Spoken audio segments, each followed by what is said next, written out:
اللهم اكفنا بحلالك عن حرامك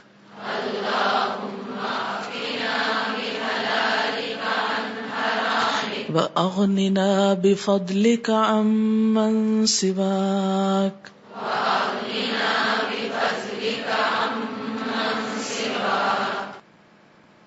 اللہم اے اللہ اکفنا کافی ہو جا ہم کو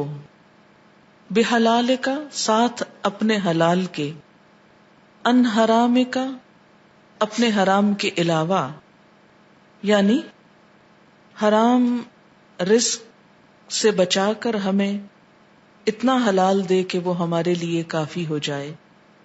وَأَغْنِنَا اور غنی کر دے ہم کو، بے پرواہ کر دے ہم کو، بفضل کا اپنے فضل کے ساتھ، امن ہر اس چیز سے جو سوا کا تیرے سوا ہے، یعنی اپنے سوا ہر چیز سے بے نیاز کر دے، بے پرواہ کر دے۔ یہ دعا قرض کی ادائیگی کے لیے بھی بہت مفید ہے۔ ایک روایت میں آتا کہ اگر کسی پر جبل احد کے برابر بھی قرض ہو اور وہ اس کو باقاعدہ پڑھے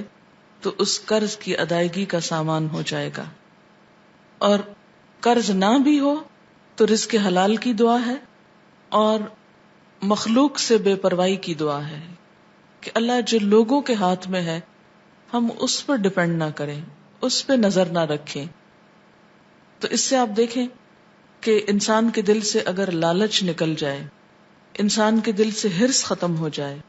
اور دوسروں کے مال پر نظر رکھنے کی بجائے وہ اللہ کے فضل سے امید رکھے،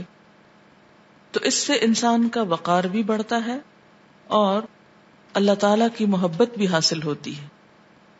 اور اس کے ساتھ ساتھ لقمہ حلال ہی انسان کی عبادت کو قبول کرنے کا ذریعہ ہے، انسان کی دعاؤں کو قبولیت بخشتا ہے۔ تو اس لیے صرف رزق کی دعا نہیں ہونی چاہیے، رزق حلال کی دعا ہونی چاہیے۔ اللہم اکفنا بحلالک عن حرامک